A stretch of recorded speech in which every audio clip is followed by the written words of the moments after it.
जय हिंद बच्चों। हम लोग क्लास 10th के एक्सरसाइज 6.2 को हल कर रहे हैं। इस वीडियो में आज हम लोग क्वेश्चन नंबर 18 से हल करना शुरुआत करेंगे। इससे पहले अगर आप लोग इस चैनल पर नए हैं तो चैनल को सब्सक्राइब करें और बेल आइकन को भी प्रेस करें, जिससे आपको नए वीडियो की नोटिफिकेशन समय समय पर मिलती रहे। तो आइए देखते हैं क्वेश्चन नंबर 18।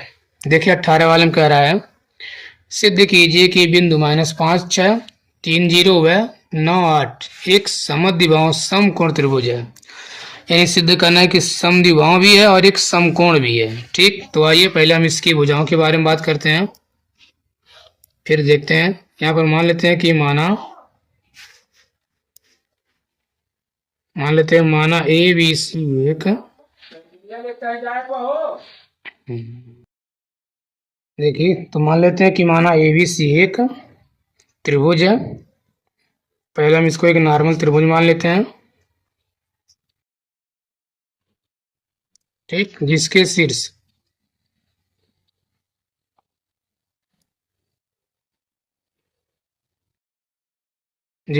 से यहाँ पर ए बी सी मार्क, एक शीर्ष ए बनेगा, एक बी बनेगा और एक सी बनेगा।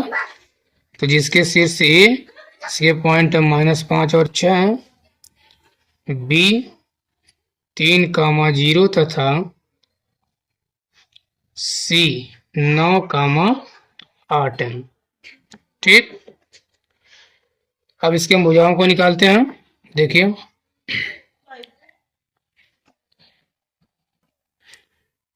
पहले हम निकाल लेते हैं भुजा ए बी बराबर, ए बी का मतलब ए और बी के बीच की दूरी, इसके बीच की इसको x1 y1, इसको x2 y2 मान लेते हैं। तो होता है x1 माइनस x2 यानी -5 -3 का होल स्क्वायर, फिर प्लस बनेगा y1 माइनस y2, तो y1 का वैल्यू 6 और y2 का वैल्यू 0। तो बराबर देखिए -5 और -3 को जोड़ेंगे बनेगा -8, और -8 का स्क्वायर करेंगे तो 64 बन जाएगा। ये 8 का स्क्वायर 64 आता है ना। फिर प्लस 6 में से 0 गया तो आएगा 6, और 6 का स्क्वायर करेंगे तो 36। ये बराबर बन जाएगा रूट में 100, यानी 100 का वैल्यू क्या आ जाएगा, 10 आ जाएगा, 10 इकाई। ठीक है,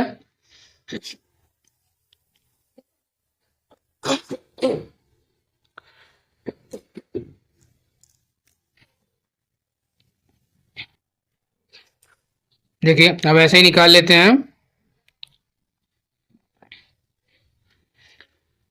ये भी निकल गया। अब निकाल लेते हैं BC बराबर, फिर वही फार्मूला, BC का मतलब B और C के बीच की दूरी निकालना है। तो देखिए B और C, तो B इसको x1 y1, इसको x2 y2 मान लेते हैं, तो होगा x1 माइनस x2, तो x1 का मान है 3 और माइनस x2 का वैल्यू है 9, इसका होल स्क्वायर प्लस फिर y2 यानी y1 माइनस y2, तो y1 का वैल्यू है 0 और माइनस y2 का वैल्यू है 8, बराबर ये बन जाएगा। देखिए एक प्लस और ये माइनस तो घटेगा, -9 में से 3 गया तो आएगा -6, और -6 का स्क्वायर करेंगे तो बनेगा 36, प्लस 0 में से -8 गया तो आएगा -8, और -8 का स्क्वायर करेंगे तो ये भी बन जाएगा 64। दोनों को जोड़ेंगे तो कितना आ जाएगा, 100 आ जाएगा, और 100 का लेंगे वर्गमूल तो ये आ जाएगा 10 इकाई। ठीक, देखिए इसमें दो भुजा बराबर आएगा, वैसे ही समद्विबाहु त्रिभुज हो जाएगा ना। फिलहाल हम तीसरी भुजा को भी चेक कर लेते हैं कि बराबर है या नहीं है। तो अगला बन जाएगा CA या फिर AC बन जाएगा। तो हम निकाल लेते हैं, मान लीजिए CA यानी C और A के बीच की दूरी।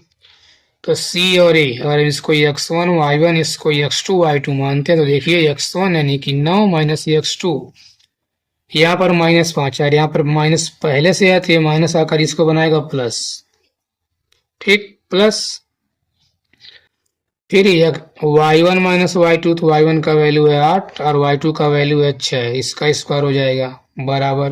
देखिए 9 और 5 14 हो जाएगा, 14 का स्क्वायर करेंगे 196, प्लस 8 में से 6 गया तो 2 का स्क्वायर करेंगे तो कितना आ जाएगा, 4 आ जाएगा। ये तो आएगा ना। अब देखिए 8 में से 6 गया तो 2 का स्क्वायर 4, 9 5 14 का स्क्वायर 196। ठीक तो है, 196 और 4 जोड़ेंगे कितना बन जाएगा, 200। अगर इसको हम बाहर निकालें, देखिए हम 200 को लिख सकते हैं 2 गुणे 100 होगा ना। तो 100 का तो वर्गमूल 10 मिल जाएगा और 2 अंदर पड़ा रहेगा, नहीं आ जाएगा 10 रूट में 2 इकाई। ठीक है।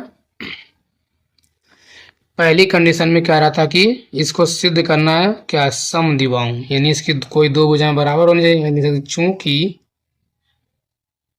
ए बी बराबर है बी सी के, देखिए ए बी का भी मान 10 आया, बी सी का भी मान 10 आया, बराबर कितना है 10। ठीक, अब देखते हैं सिद्ध करना समकोण। अभी समकोण के लिए क्या होना चाहिए कि ये बड़ी भुजा है, इसका स्क्वायर इन दो शेष दो भुजाओं के वर्गों के योग के बराबर आना चाहिए। तो देखते हैं, तो बड़ी भुजा सी है, तो इसका स्क्वायर जो है यह इसके A B square plus B C के स्क्वायर के योग के बराबर आना चाहिए। पाइथागोरस प्रमेय हमारा ये कहता है ना कि बड़ी भुजा का वर्ग बराबर शेष दो अन्य छोटी भुजाओं के वर्गों का योग। तो बड़ी भुजा सी ए, इसका वैल्यू आया 10 रूट में 2, तो 10 रूट में 2 का करना स्क्वायर बराबर ए बी का मान आया 10, तो 10 का स्क्वायर प्लस बी सी, तो बी सी का वैल्यू का है 10, इसका स्क्वायर। ठीक, देखिए तो 10 का स्क्वायर करेंगे 100 और रूट में 2 का स्क्वायर करेंगे तो 2 बराबर, यहाँ 10 का स्क्वायर 100 और यहाँ पर भी 10 का स्क्वायर 100, तो कितना बन जाएगा, ये तो बन जाएगा 200 और ये भी बन जाएगा 200। तो बड़ी भुजा का स्क्वायर से दो छोटे भुजाओं के वर्गों के योग के बराबर आ रहा है, तो लिख सकते हैं अतः यहाँ पर लिख सकते हैं कि चूंकि त्रिभुज ए बी सी में क्या, त्रिभुज ए बी सी में ए बी बराबर बी सी है तथा सी ए स्क्वायर बराबर A B square plus B C square, लिख सकते हैं अतः त्रिभुज ए बी सी एक, देखिए दो भुजा बराबर है, इसका मतलब समद्विबाहु होगा, यानी त्रिभुज ए बी सी एक समद्विबाहु तथा एक समद्विबाहु समकोण त्रिभुज है, क्योंकि इसकी बड़ी भुजा का स्क्वायर शेष दो छोटी भुजाओं के वर्गों के योग के बराबर है। अतः त्रिभुज ए बी सी एक समद्विबाहु समकोण त्रिभुज है। ठीक है, आई बात समझ में। अब देखिए क्वेश्चन नंबर 19 कह रहा है सिद्ध कीजिए कि बिंदु -2 9 10 -7 व 12 -5 से गुजरने वाले वृत्त का केंद्र 4 1 है।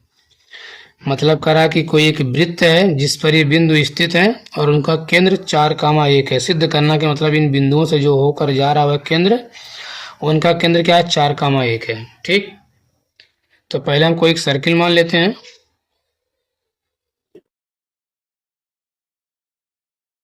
ठीक है, यहाँ पर मान लेते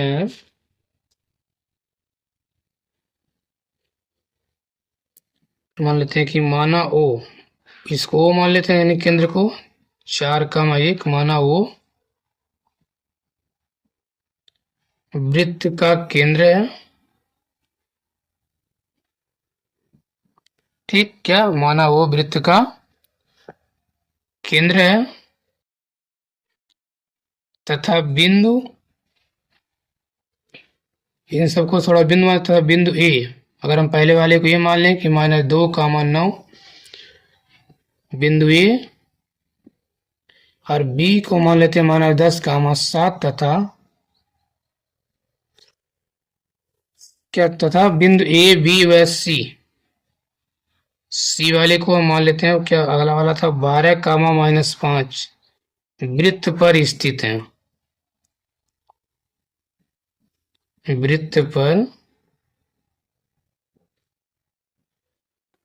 स्थित है। ठीक, अब देखिए जैसे हमने क्या कहा, हमने कोई यहाँ पर एक सर्कल मान रखा है, कोई एक वृत्त मान लिया है जिसका केंद्र हमने मान लिया ओ, और यहाँ पर जैसे मान लिया हमने यहाँ पर एक बिंदु ए मान लिया। ठीक, और यहाँ एक बिंदु बी मान लिया, ऐसे मान लेते हैं हम यहाँ पर कहीं पर एक बिंदु सी मान लेते हैं, है ना। तो अगर देखिए, अगर यह ए बी सी का अगर ये ओ केंद्र है तो ओ से ए के बीच की दूरी क्या कहलाएगा? त्रिज्या कहलाएगा। जानते हैं ना कि केंद्र और परिधि के बीच की दूरी कहलाती है त्रिज्या। ऐसे तो ओ से बी के भी बीच की दूरी क्या कहलाएगी? त्रिज्या ही कहलाएगी। ओ से सी के बीच की भी दूरी क्या कहलाएगी? त्रिज्या कहलाएगी, है ना।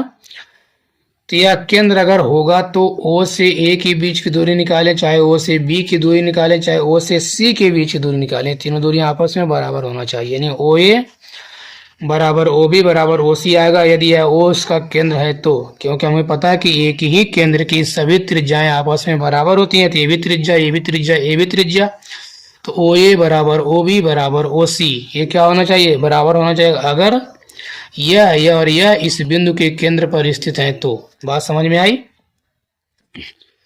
तो यहां लिख सकते हैं, यहां लिखेंगे यदि,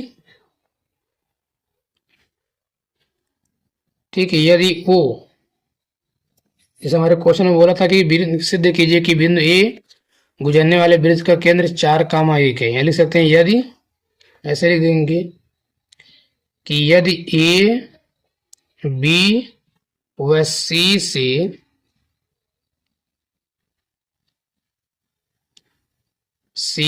गुजरने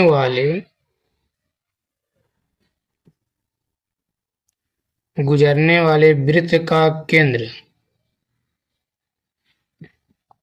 ओ है तो क्या हो जाएगा? तो ओ ए बराबर ओ बी बराबर ओ सी होगा। ये कंडीशन है। तो आइए देखते हैं क्या ऐसा है। निकालते हैं हम एक एक की दूरी को। देखिए, अगर मान लेते हैं, पहले हम निकाल लेते हैं ओ ए बराबर ओ ए, मतलब ओ और ए के बीच की दूरी। देखिए, हमने ओ वाला जो पॉइंट मान रखा था ये 4,1 है, और ए वाला -2,9 है। ऐसे बी वाला क्या है? 10,-7 है, और सी वाला 12,-5 है। तो अगर निकालना ओ ए, यानी ओ और ए के बीच की दूरी, तो यहाँ पर भी दूरी फार्मूला लगेगा। इसमें अगर किसी को भी आप x1 y1 मान लीजिए, अगर मान लेते हैं हम इसको x1 y1 और इसको x2 y2 मानते हैं, तो देखते हैं, तो आ जाएगा x1 माइनस x2 का होल स्क्वायर। x1 का वैल्यू है 4 और माइनस x2 का वैल्यू है -2, तो ये माइनस और वो माइनस बन जाएगा प्लस का होल स्क्वायर प्लस फिर x2 या y1 माइनस y2, तो y1 है 1 और माइनस y2 का वैल्यू है 9, इसका होल स्क्वायर बराबर है। देखिए क्या बन जाएगा, 4 और 2 6, 6 का स्क्वायर करेंगे तो 36 प्लस 1 माइनस 9, माइनस 9 में से 1 गया तो आएगा -60, और -8 का स्क्वायर करेंगे तो बन जाएगा 64 बराबर। देखिए 36 और 64 बन जाएगा 100, और 100 का वर्गमूल लेने पर आ जाएगा 10। ये क्या आ गया? इसका वैल्यू तो आ गया 10 इकाई। ऐसे मान लेते, निकाल लेते हैं ओ बी बराबर, यानी ओ और बी के बीच की दूरी क्या निकालना? ओ बी बराबर, देखिए ओ और बी, इसको x1 y1 इसको x2 y2 मान लेते हैं, तो x1 माइनस x2 यानी 4 माइनस 10 का whole square plus y1 minus y2, तो y1 है 1 और माइनस y2, तो y2 का वैल्यू माइनस है, तो ये माइनस माइनस प्लस बन जाएगा, इसका हो जाएगा होल स्क्वायर। तो बराबर देखिए, -10 में से 4 गया तो आएगा -6, -6 का स्क्वायर करेंगे तो क्या बन जाएगा? 36 बन जाएगा, प्लस 7 और 1 8, 8 का स्क्वायर क्या बन जाएगा? 64 बन जाएगा। अगर इसको हम जोड़ेंगे 36 और 64 बन जाएगा 100, और 100 का वैल्यू निकाल देंगे क्या बन जाएगा? ये भी आ जाएगा 10 इकाई। ठीक है, आया। अगला वाला निकाल लेते हैं ओ सी, यानी ओ और सी के बीच की दूरी। देखिए ओ और सी, तो इसको x1 y1 इसको x2 y2 मान लेते हैं, तो x1 का वैल्यू 4 माइनस x2 का वैल्यू है 12, इसका हो जाएगा होल स्क्वायर प्लस फिर y1 माइनस y2, तो y1 का वैल्यू 1 और माइनस y2 का वैल्यू है -5, तो माइनस और ये माइनस बन जाएगा प्लस, इसका होल स्क्वायर, तो बराबर ये भी क्या बन जाएगा? देखिए -12 में से 4 गया तो आएगा -60, और -60 का स्क्वायर करेंगे 64 प्लस 5 और 1 6, 6 का स्क्वायर बनेगा 36, फिर वही बनेगा, आ जाएगा ये 100 और 100 का क्या आ जाएगा 10 इकाई। ठीक है, अब देखिए क्या है, बराबर आ गया तो यहाँ लिख सकते हैं ओ ए बराबर ओ बी बराबर ओ सी, और तीनों का वैल्यू कितना आ गया हमारा 10। ठीक, लिख सकते हैं अतः क्या आ गया, क्या क्या बिंदु माने थे, ए बी सी, लिख सकते हैं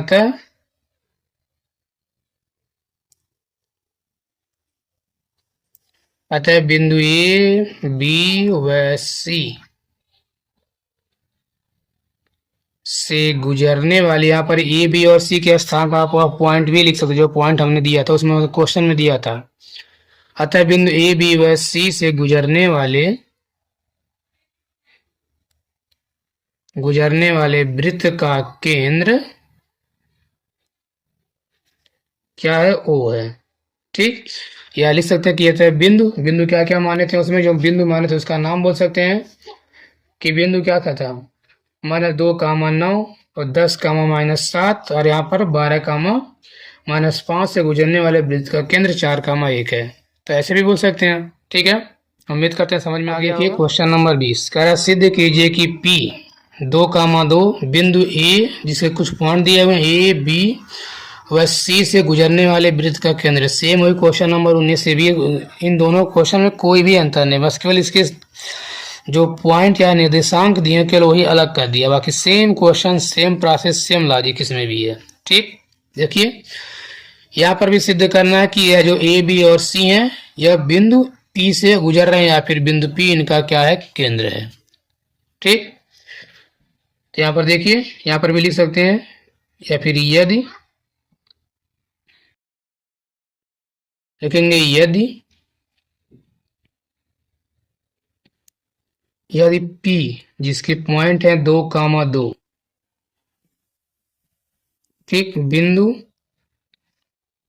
A 1, 2 B जिसके पॉइंट हैं 2 और 1 तथा C जिसके निर्देशांक है 2, 3 से गुजरने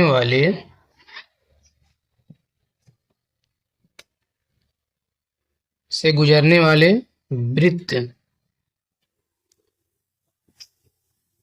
का केंद्र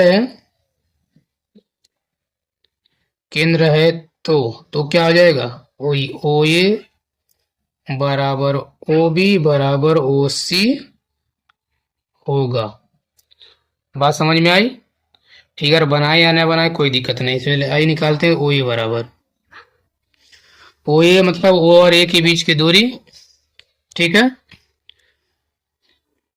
जैसे यहाँ सॉरी यहाँ पी है तो पी ए लिखेंगे, यानी पी ए बराबर या फिर ए पी बराबर।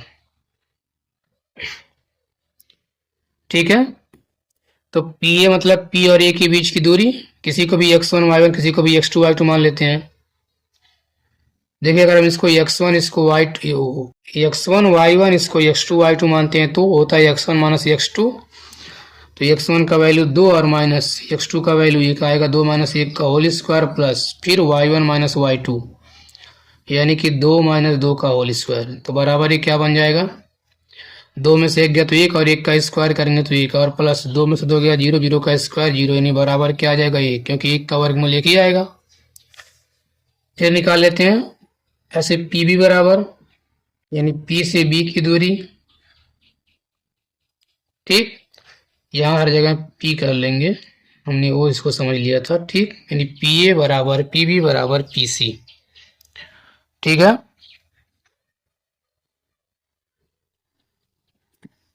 तो देखिए तो अब निकालना हमको क्या, पी बी यानी पी और बी के बीच की दूरी, किसके पी और बी का, तो x1 y1 x2 y2 समझ रहे हैं। तो x1 माइनस x2 यानी 2 - 2 का होल स्क्वायर प्लस फिर y1 माइनस y2, तो y1 y2 का वैल्यू 1, ये भी क्या बनेगा, देखिए 2 में से 2 गया तो 0, 0 का स्क्वायर करेंगे 0 प्लस 2 में से 1 गया तो 1 और 1 का स्क्वायर 1, इसका भी वैल्यू क्या आ जाएगा, 1 आ जाएगा। अब ऐसे निकाल लेते हैं पी सी बराबर, यानी कि P और C के बीच की दूरी, किसके P और C, तो x1 y1 x2 y2, ठीक। तो x1 माइनस x2, x1 का मान 2 और x2 का भी मान 2, प्लस y1 जो कि है 2 और माइनस y2 जो कि है 3, बराबर देखिए 2 में से 2 गया 0, 0 का स्क्वायर करेंगे तो 0 आ जाएगा, प्लस ये 2 और माइनस का 3 घटेगा, -3 में से 2 गया तो -1 और -1 का स्क्वायर करें तो आ जाएगा 1, इसका वर्गमूल क्या आ जाएगा 1, ठीक। तीन दोनों बराबर आया या तीनों बराबर, लिख सकते हैं कि चूंकि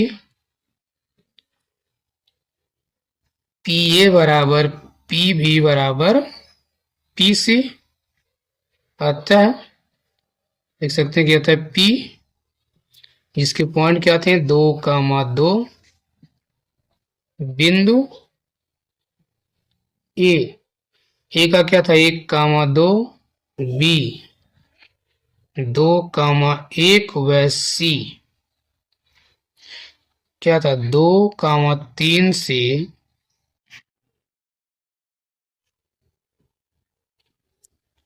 गुजरने वाले वृत्त का केंद्र है, वृत्त का केंद्र है, ठीक है। बात समझ में आई? तो अब मिलते हैं अगले प्रश्नावली में।